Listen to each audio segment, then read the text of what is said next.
Hey guys, what is going on? This is Kluber 5 and I have another gameplay for you guys. We're going to move on to Game 9. We're playing the Bronx Bombers. And we are actually playing a Twitch streamer, BX Brother. So I'll go ahead and leave his link in the description if you guys want to follow him on Twitch. He's a good Twitch streamer.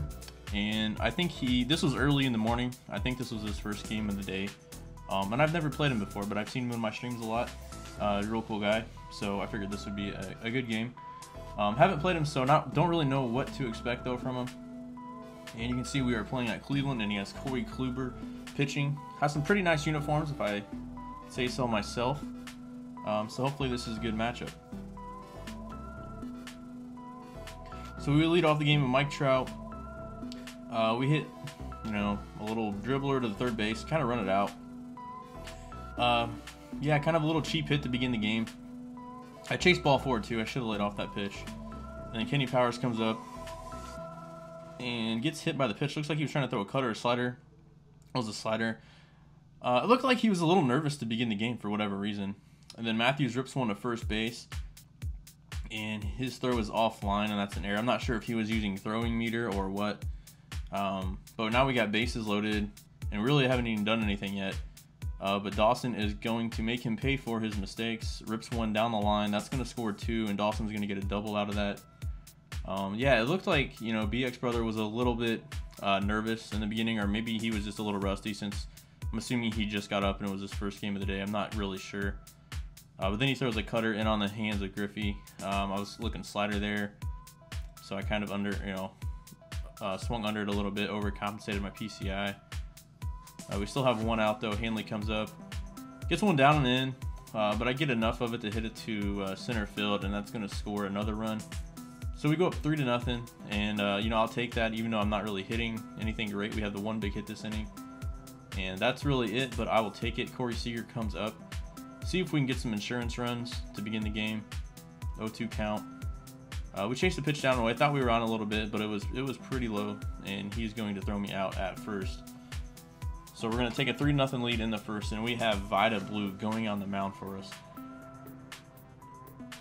Usually I leave my pitching camera in strike zone as we get the strikeout there, but I like to switch it when I get lefties. I like to switch it back to pitcher offset. I just feel more natural pitching on lefties. I know a lot of people ask me that. If it's righties, I'll usually leave it in strike zone. You can see we made the switch here, 3-2 count. And we throw a fastball in. Now that would have been a ball 4. But he does swing and he breaks his bat, and we get out of the inning. So no runs there in the first for BX Brother. And we're also playing Cal this game. He rips one into left field. That's going to be a line out though. I hear a lot of people hate on Cal, say they can't hit with him. I mean, I think I hit okay with him. I agree he could hit a little bit better, but I think that's more due to like the last patch, the power nerf. And then Mike Trout comes up. 2 outs, nobody on. Get kind of like a cutter, middle away a little bit. Didn't get it all the way on the outside part, and we hit it to left center. Hit a bomb on Mike Trout, and that's what Trout does. Kind of a weird hit. I didn't even really square it up, but I had good timing on it. And again, it was kind of middle of the plate. Like last year, that would have been a fly out to left field, but this year, those pitches near the middle, man, you have to be really careful whether it's middle away or middle in. I'm not really how I feel about those hits. I think they're more realistic though, like than the inside out hits though, because you can at least get extension and get the barrel of the bat on that. And then we're going to have Matthews up with 1 on, 2 outs, trying to get a little rally going here in the second. Honestly, guys, what do you guys think of Kluber? I really don't think he's that tough to hit, whether it's the 96 or 92. I just don't find him that good. I think he deserves to be a little bit better in the game, especially his sinker. I think his sinker only has like 50 break. But we're having a pretty good at bat with Matthews here, found off some pitches.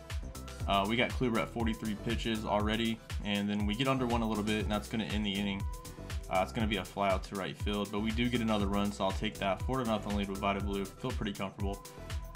Vida is usually, I don't know if he's my best pitcher, but I think at this point in the season, I could say he has been my best pitcher. I know I have Tiant Necro and Sale. Sale's been like my most consistent pitcher since the beginning of the game.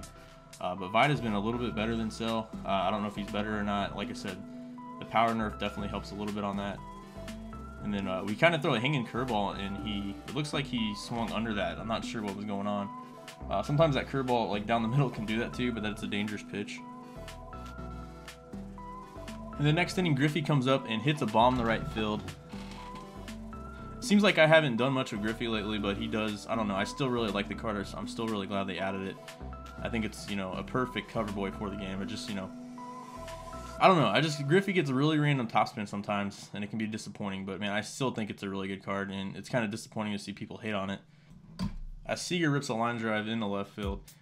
Yeah, I've been using Seager again. If you guys haven't noticed, I really do like that card. I don't know. For whatever reason, I decided to sell him. I was afraid he's going to go gold, but I'm just going to keep him in the lineup. He hits too well, and I like having that extra lefty in my lineup. Next batter, Cal Ripken goes ahead and takes a walk, and we have 2 on for Vida Blue. Hits it decent for a pitcher, but that's going to go ahead and end the inning. So like I said, at least we get through our lineup here, and we're able to see some more pitches, and we take a 5-0 lead, so feeling pretty confident. At this point, Vida Blue is pretty much cruising. BX Brother does begin this inning with a base hit up the middle, though. So he's trying to start a little rally of himself. Then he has Kluber come up, decided to leave him in the game. I would have pulled him already. Kluber just wasn't having it. Got him out, and then the next batter comes up. I'm not even sure. I don't even remember who this was at this point. And with Vida Blue throws a changeup, or curveball. No, that was a changeup. Kind of left it over the middle of the plate. Kind of a dangerous pitch. And then we try to go back with a changeup down and in. Slide step. Missed our spot a little bit, but we're able to keep it down though, and that's going to be a double play to end the inning. And we get out of the inning though, and he decides to bring in Fernando Rodney. Let me know what you guys think of Rodney. I don't think he's, like, I don't know. I think he's kind of tough to hit, but I didn't really like using him. I didn't like his delivery. It seemed like anybody that I would face would pick him up pretty easily, but we didn't have anything going that inning as Matthews grounded out to second. We throw a changeup away with Vida. I think this was against Matt Kemp. You can tell I was really mixing up my pitches well with Vida. You know, I was mixing up high fastballs, low curveballs, changeups, middle in, down and in, fastballs away, 2-seamers away. Unfortunately, we left this one down the middle of the plate though, and this is Lorenzo Cain, and he crushes lefty. So BX Brother does get on the board, 5-1. So I have to make sure I, you know, keep up my pitching. We get this changeup down and in. He's able to lay off though. Good eye by him, and he's gonna work a walk with this created player. And then Miggy comes up. We throw a fastball in on the hands, and we jam him a little bit. And we go ahead and make the catch there. And then Beltran comes up. Remember, Beltran only has like 50-something contact versus lefties. And we jam him again. I don't remember if that's a fastball or changeup. I had him off balance a lot of the game, though. And we're able to get out of the inning, so we're through 4, and we only allowed 1 run. Next inning, Dawson comes up. We get a slider away. That was a good pitch by him. I kind of get another one of these BS hits. My last few games, I've been getting them. I don't know. I really think they need to fix that pitcher and the catcher. I don't know. It's mainly the pitcher animation they need to fix. And we decided to go ahead and steal here. We're only at 4 runs, and I was also trying to grind for my all-star stats, and I think that was like my last stolen base for the Sandberg program. I don't have it done yet though, because I have to do the offline stuff. But we work it to a full count with Ken Griffey, and he misses his spot terribly. He's trying to sidestep there. I was just really being patient this game. Hanley comes up. I was out in front of it. Not a good at bat here. We hit into a double play, and that kind of ruins the inning for us unless we can come up with a clutch 2-out hit. Next batter is going to be Corey Seager. Get it to a 1-2 count. I thought I got this. I think I was a little under it though, so I didn't get the PCI on it, and we're going to fly out to right field. So still only a 5-1 lead through 5. So it is it's a close game. You know, he's within reaching distance. But Vida Blue throws that high fastball past him, get him the chase. So sitting that high fastball up with a low curve, and then Victor Martinez comes up. There's the low curve. Kind of down in a little bit. He's a little late. Hit it pretty hard, but I think we had Hanley at first this game, and he makes the play over at first even though he's out of position. And we go with another high fastball, and my opponent chases that one. It's going to be an easy fly out to Mike Trout. So through 5, we've only allowed 2 hits and 1 run. And the next inning, Cal Ripken's going to lead it off. We get I think that was a slider away. Rip it into the gap just past the reach of Lorenzo Cain. We're going to get a double out of this. We're going to have Vida Blue coming up next. And yeah, Vida Blue coming up next. He gets out. I didn't advance the runner. And then my Got to my creative player, and then he got a strike 3 there, you know, on the black. Didn't think it was a strike, but you never know in this game. And then I left the pitch over the middle of the plate here. Unfortunately, he was not able to time it up pretty well, and we get an easy out in the outfield by Dawson. I believe that was his cap, and then Matt Kemp is going to come up. 1-2 count. Again, going to go with this high fastball, kind of away here. Good eye by BX Brother, he lays off of it. And then now we're going with a changeup middle in, and he's way out in front. He thought it was that high fastball. Get him swinging on that, and then Kane comes up, 2 outs, nobody on. Gets another base hit. I don't even remember that Kane had the shift on him, but he beats the shift, hits it opposite field. And then his next batter comes up, and we're able to jam him just enough, and we're gonna make the play here and get out of the inning. BX Brother had like a lot of switch hitters, and he had they're all switch hitters, all righties. So I don't think I got to face any lefties in his lineup. So it was definitely a challenge. But, you know, you get kind of in a groove, and that's all you face is righties. But then on the same hand, you also get kind of predictable. So it is what it is, but Vida did a great job. And then he brought in Rivero, struck out Griffey. We're just going to cruise right along here to the 7th. We throw a curveball down and in. I think he was looking for that fastball away. Got him looking there. And then Beltran comes up, 2-2 count. Throw another changeup down and in. Get the call. Checked his swing there. I think it kind of fooled him. And then he has the Gary Sanchez. We throw I think that was like a 2-seam away. Doesn't get the PCI on it too well, and Corey Seager is going to make the catch to end the inning. And that's going to move us to the 8th. Still a close game, though. He's got Rivero still in. We got Hanley up. He rips a single into right field. I'm liking the Hanley card. I just don't know. Like, I really feel like I only can play him at first because I don't like him playing short or third, really. But we had Seager coming up. We decided to pinch hit, put in Zobrist. You know, he's got a little bit better defense since he is a second baseman and doesn't get penalized, you know, for playing out of secondary. He rips a single into left field. It kind of just found a hole there. And then Cal Ripken comes up with 2 on. Throws a changeup down and away. Ripken rips a liner into left field. That's going to load the bases. No outs. We have Vida Blue coming up. He's pitching well, but I decided to go ahead and take him out. Put in Stanton here. I figured BX Brother would make another move and I would counter again. So yeah, he brought in Pedro Strop. And then we go ahead and pinch hit Lou Brock. I love pinch hitting Lou Brock. You know, if there's a possibility of a double play ball, I love using Brock because he, you know, it's almost impossible for him to hit into a double play. And he takes a high fastball up the middle. And we're going to score 2 runs, so we're going to extend our lead to 7-1. And then Mike Trout comes up 2 for 4 this game with a home run. Let's see if he can do any more damage. Yeah, Mike Trout rips a single up the middle. That's going to be a single RBI. Lou Brock goes from first to third easily, so we're going to have runners on first and third. Still nobody out. And then our creative player comes up. Throws a wild pitch. Lou Brock again is going to score easily. It feels like Lou Brock gets on. He makes so much stuff happen. And I feel like he also messes with the pitcher. Like, pitchers get nervous, they start slide stepping, missing their spots, hanging pitches. But we go up 9-1 at this point, and Doolittle comes in, throws one kind of middle into Kenny Powers, and he takes it yard. That's going to put us up 11-1.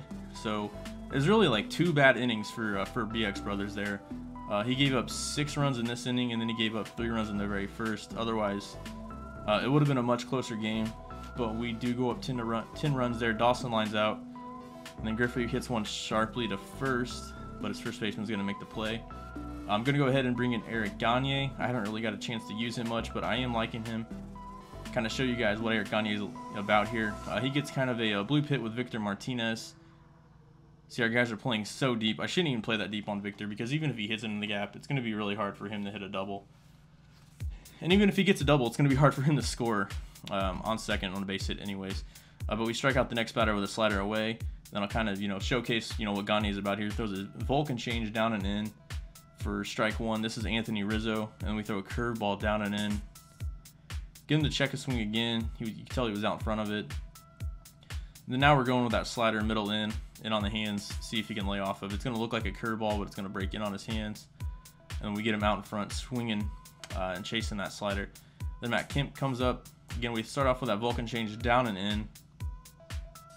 Now we're going to try a slider kind of down and away. We missed our spot a little bit, and he lays off of it. Now we're going to try to elevate the pitch, go with the fastball up and in here. Didn't hit our spot perfectly, but it was good enough. And we get him swinging there. He's very late on that pitch. So we're going to go ahead and decide to throw a curveball here. He was way out in front, but he's able to foul it off. You can see he's early there. So next we're going to elevate the pitch again, go with another high fastball above the letters. And we get him chasing that 96-mile-an-hour fastball to end the game. Ended due to mercy. But like I said, I don't know. I really feel like I didn't hit it well. It was just a couple innings. Things went my way. Mike Trout gets player of the game, 3 for 5, 1 home run, 2 ribbies. So good game to BX Brother. Again, I'll leave his stuff, his Twitch link in the description. Make sure you guys go follow his channel. I think he likes to stream really early in the morning. So if you guys like to watch games early in the morning, definitely give him a follow. But anyways, that's going to do it for the video. We move up to 855. I'm not sure if BX Brother has made the World Series yet this year or not. We had a lot of silvers on the board here. We didn't get anything good. But anyways, guys, if you liked the video, like the video. Anyways, I appreciate you guys watching the video. This is Carl Number 5 signing out. Peace.